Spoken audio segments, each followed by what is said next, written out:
In 2014, a team of scientists told the world they had finally figured out what Spinosaurus looked like. National Geographic put it on their cover. Museums built exhibits, documentaries were filmed. The dinosaur that killed a T-Rex in Jurassic Park 3 had finally been understood. Then in 2018, a different scientist said they got it wrong. Then in 2020, the original team came back with new evidence saying they were right all along. Then in 2022, one group published a paper arguing Spinosaurus was an aquatic diver. 8 months later, another group published a paper arguing it was not. One of the authors of that second paper had co-authored the 2014 study he was now contradicting.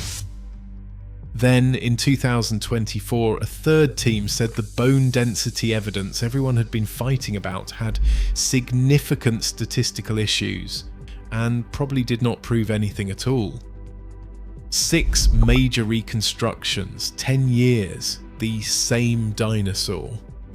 And every museum that built a Spinosaurus exhibit during that time is now displaying something that at least half the scientific community thinks is wrong. This is the dinosaur that science cannot stop getting wrong. But here is the thing. The chaos did not start in 2014. It started with a Nazi museum director, an Allied bombing raid, and a German paleontologist who spent 30 years building a collection that was destroyed out of spite. To understand why we still do not know what Spinosaurus looked like, we need to go back to 1912. In the autumn of that year, a fossil collector named Richard Markgraf was digging in the Egyptian desert near an oasis called Bahariya. He was working for Ernst Stromer, a German paleontologist from an aristocratic Bavarian family who had become obsessed with finding dinosaurs in North Africa. What Markgraf found would make Stromer famous: partial jaws with crocodile-like teeth, vertebrae with spines nearly 6 feet tall, ribs, pieces of skull, and enough fragments to suggest this was something no one had ever seen before. Stromer spent 3 years studying the bones. In 1915, he published his findings and gave the creature a name: Spinosaurus aegyptiacus, the Egyptian spine lizard. Even with limited material, Stromer knew he was looking at something strange. The jaws were wrong for a typical predatory dinosaur. The proportions did not match anything else. He wrote that the animal showed signs of a certain specialization, and he tried to reconstruct what it might have looked like. His drawings show a creature with an unusually long torso and relatively short hind legs, a sail rising from its back, and a posture unlike other meat-eating dinosaurs. Stromer was cautious about his conclusions because he knew how little he actually had. The fossils went on display at the Paleontological Museum in Munich. They became the centerpiece of Stromer's career. But then came the Nazis. Stromer was openly critical of Hitler's regime. This was not a safe position for anyone in the 1930s in Germany, even an aristocrat with academic credentials. But Stromer was stubborn. The museum's director, a man named Karl Berlin, was an enthusiastic Nazi supporter. Whether out of political revenge or simple bureaucratic spite, Berlin refused Stromer's repeated requests to move the fossils to safety as Allied bombing raids intensified. Other German museums were evacuating their collections to caves and salt mines. Berlin would not budge. On the night of April 24th, 1944, the Royal Air Force bombed Munich. The Paleontological Museum took a direct hit. Stromer's Spinosaurus, along with nearly everything else he had collected over 3 decades, was incinerated.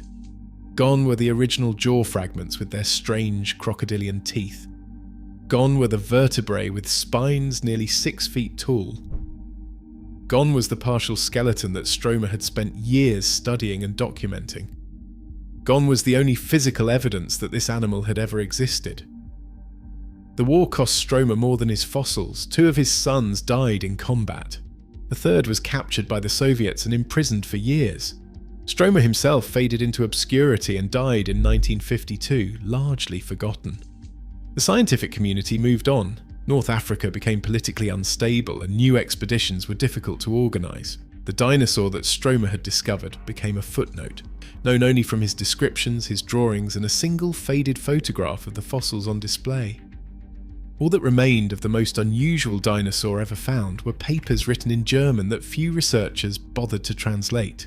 For the next 70 years, paleontologists had to guess what Spinosaurus looked like based on Stromer's notes and whatever fragmentary bones turned up occasionally in North African fossil beds. And those guesses changed constantly.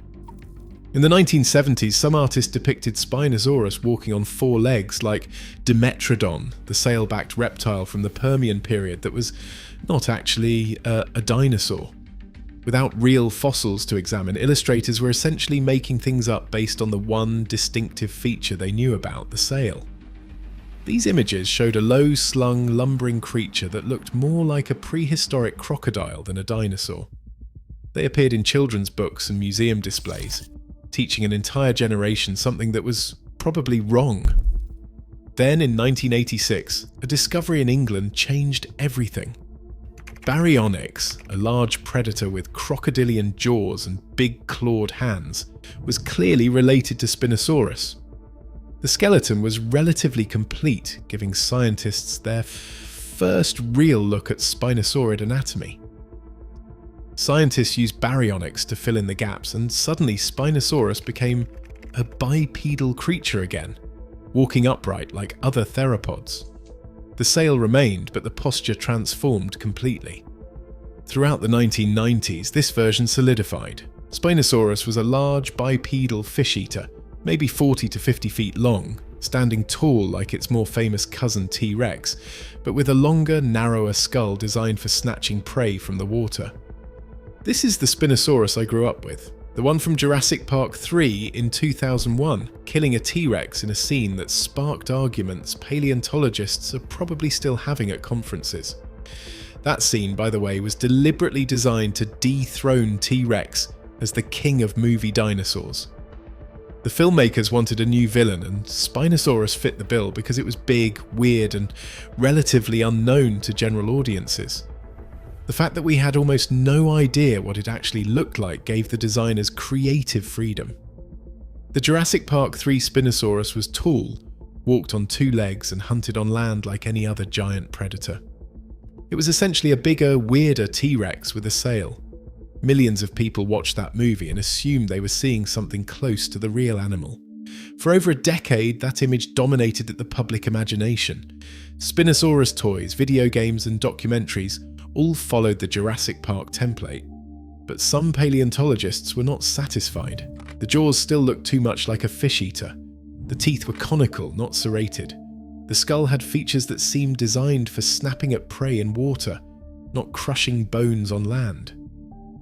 And then, in 2008, a young paleontologist named Nizar Ibrahim was doing research in Morocco when a local fossil hunter showed him some bones encased in distinctive sediment. Ibrahim did not think much of it at the time. Fossil hunters in Morocco are everywhere, and most of what they sell to tourists and dealers is fragmentary and scientifically unremarkable. A year later, Ibrahim was examining specimens at a museum in Milan when he noticed the same sediment clinging to the fossils. The museum's collection included Spinosaurid bones that had been acquired through various channels over the years. Ibrahim realized these bones might belong to the same animal as the ones he had seen in Morocco. The sediment was the key. That distinctive purple and yellow colouring came from specific rock layers in the Kem beds, a fossil-rich region in southeastern Morocco. If Ibrahim could find the original site where that Moroccan fossil hunter had dug up his bones, he might find more of the skeleton. What followed was a detective story that took Ibrahim across Morocco, searching for a fossil hunter whose name he did not know, whose village he could not remember, in a region where thousands of people matched the description: a man in white clothes with a moustache. For months, Ibrahim searched. He showed photos of the bones to every fossil dealer and digger he could find. He drove through remote villages asking if anyone recognized the description. The search seemed hopeless. Against absurd odds, he found the man. In a small cafe in a Moroccan village, Ibrahim spotted someone who matched his vague memory. The fossil hunter recognized the bones in Ibrahim's photos and agreed to lead the team back to his excavation site. And the man led him to more bones, a lot more. Over several expeditions between 2008 and 2014, Ibrahim's team recovered what would become the most significant Spinosaurus find since Stromer's original discovery, a century earlier. In 2014, Ibrahim and a team of collaborators, including veteran paleontologist Paul Sereno, published a paper in Science that upended everything. Their reconstruction showed a Spinosaurus radically different from the Jurassic Park version. It had short, stumpy hind legs, almost comically undersized for a 50-foot predator. Its centre of mass sat too far forward for stable bipedal walking, and its bones were dense and heavy, unlike typical theropods, and more similar to aquatic mammals than to land-dwelling dinosaurs. The paper proposed that Spinosaurus was an obligate quadruped, which meant it walked on 4 legs when on land. That claim would make it unique among all known theropod dinosaurs. Every other meat-eating dinosaur walked on 2 legs. Spinosaurus, in Ibrahim's reconstruction, was the exception. The aquatic implications were even more dramatic. The researchers argued those dense bones would have helped Spinosaurus control its buoyancy in water. Its short legs could have been useful for paddling, and the long, narrow snout was ideal for catching fish. Everything pointed to an animal that spent significant time in rivers and lakes, hunting underwater. National Geographic rolled out a massive media campaign, and a 50-foot life-size model was displayed in Washington. Documentary coverage was everywhere. Magazine covers, television specials, and breathless headlines proclaimed that the mystery of Spinosaurus had finally been solved. But the celebration was short-lived. Other paleontologists immediately raised concerns. Scott Hartman, a respected skeletal reconstruction expert, questioned the scaling methodology. The skeleton Ibrahim used was a composite assembled from bones of different sizes, possibly from different individuals, and maybe even from different species. This is a common practice in paleontology when you do not have a complete skeleton, but it introduces uncertainty. You have to estimate how the bones relate to each other. If those estimates are wrong, the entire reconstruction can be invalid. Hartman argued that the leg bones might have been scaled incorrectly, making them appear shorter than they actually were. Other researchers pointed out that the bones came from sites that were not precisely documented, raising questions about whether they all belonged to the same species. Some critics went further, calling Ibrahim's skeleton a Frankenstein or a chimera, assembled from mismatched parts that created a creature that never actually existed. Donald Henderson, a Canadian paleontologist at the Royal Tyrrell Museum, published his own analysis in 2018 that challenged the core findings. Using computer models to calculate how Spinosaurus would have balanced its weight, Henderson found that the centre of mass was closer to the hips than Ibrahim had claimed, which would allow stable bipedal posture. He argued Spinosaurus could walk on 2 legs just fine. Henderson also questioned the aquatic hypothesis. His calculations suggested that Spinosaurus would have been unstable in water, prone to tipping over if it tried to swim. The animal was too top-heavy, with that massive sail acting like a destabilizing billboard. Ibrahim's team fired back with their own rebuttals. The debate got heated enough that paleontology blogs started keeping score of which papers supported which hypothesis. Online forums filled with arguments about centre of mass calculations and bone density comparisons. Then came 2020. Ibrahim's team announced they had found something that would settle the argument. Tail vertebrae. These vertebrae had elongated spines that formed a paddle shape like a newt's tail or a crocodile's. Previous Spinosaurus reconstructions had assumed a typical theropod tail, stiff and used mainly for balance. This new evidence suggested something completely different. The paper, published in Nature, argued that Spinosaurus was not just semi-aquatic. It was a fully aquatic predator that swam through rivers hunting fish. The paddle tail was the clinching evidence. No other dinosaur had anything like it. This was an animal built for life in the water. The researchers created animations showing Spinosaurus swimming gracefully through prehistoric rivers, its tail undulating like a crocodile's, propelling it after prey.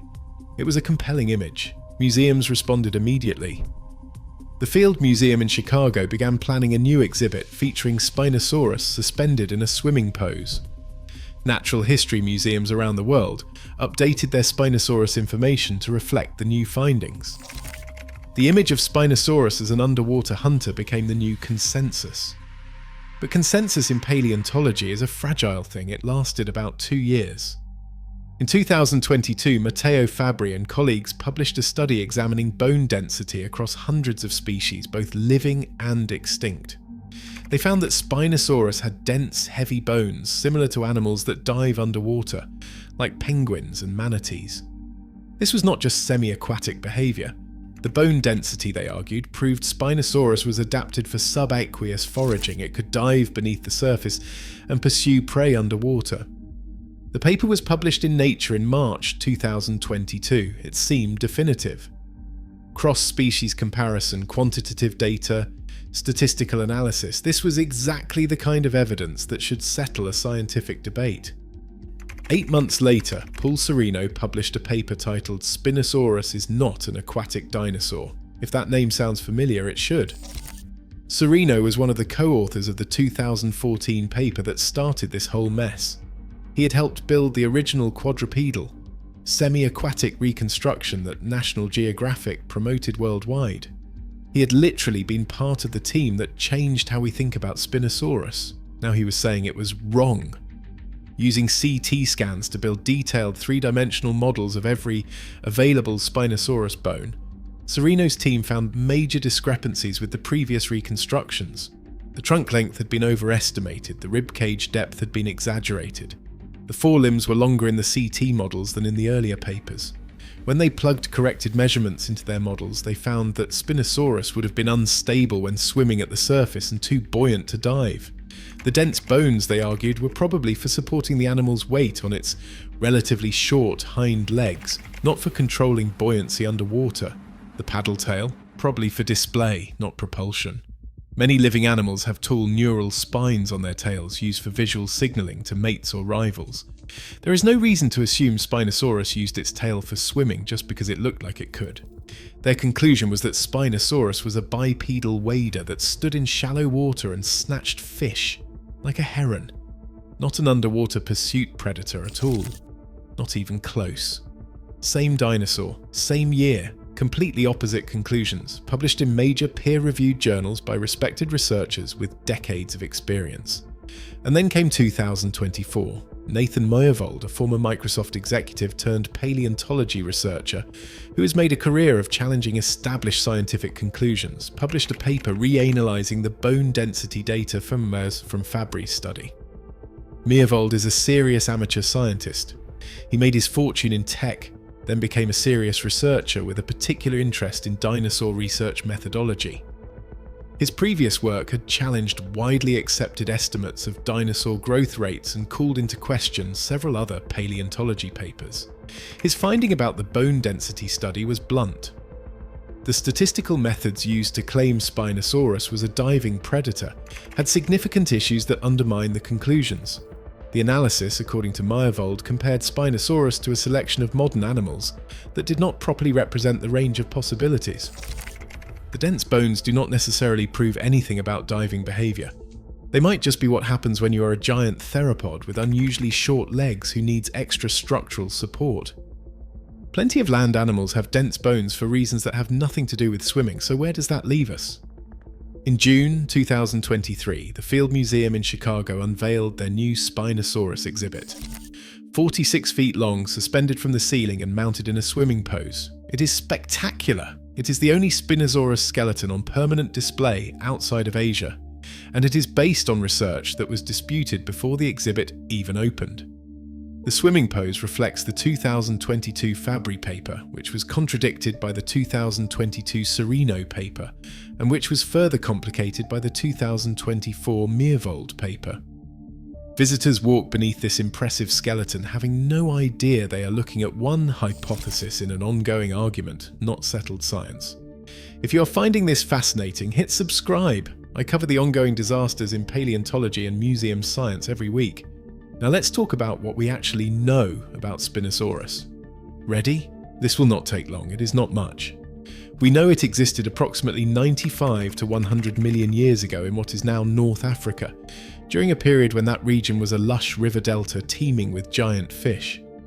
We know it had elongated spines on its vertebrae that formed some kind of sail or ridge on its back, though we do not know exactly what shape that structure was or what it was for. We know its skull was long and narrow with conical teeth, suggesting it ate fish at least some of the time. We are reasonably confident it was big. Somewhere between 40 and 50 feet long, depending on which reconstruction you believe. That would make it one of the largest known predatory dinosaurs, possibly larger than T-Rex, though size comparisons are tricky when you are working with incomplete skeletons. Beyond that, almost everything is contested. No complete Spinosaurus skeleton has ever been found, not one. Every reconstruction you have ever seen, from Stromer's original drawings to the Field Museum's swimming display, is an educated guess based on fragmentary evidence. The neotype that Ibrahim designated, the skeleton that is supposed to define what Spinosaurus looks like going forward, it may be 60% complete at best, and that is being generous. Because complete here means we have bones that we think belong to this species, not that we have a single individual's entire skeleton. The neotype is a composite. Bones from different locations, different excavations, possibly different individuals, assembled into what the researchers believe is an accurate representation. It might be. Or the scaling could be off, and we are looking at a Frankenstein monster that never actually existed.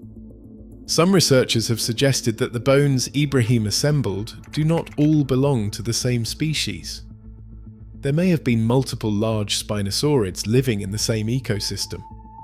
We might be mixing their bones together without realizing it, creating chimeras that confuse our understanding of all of them.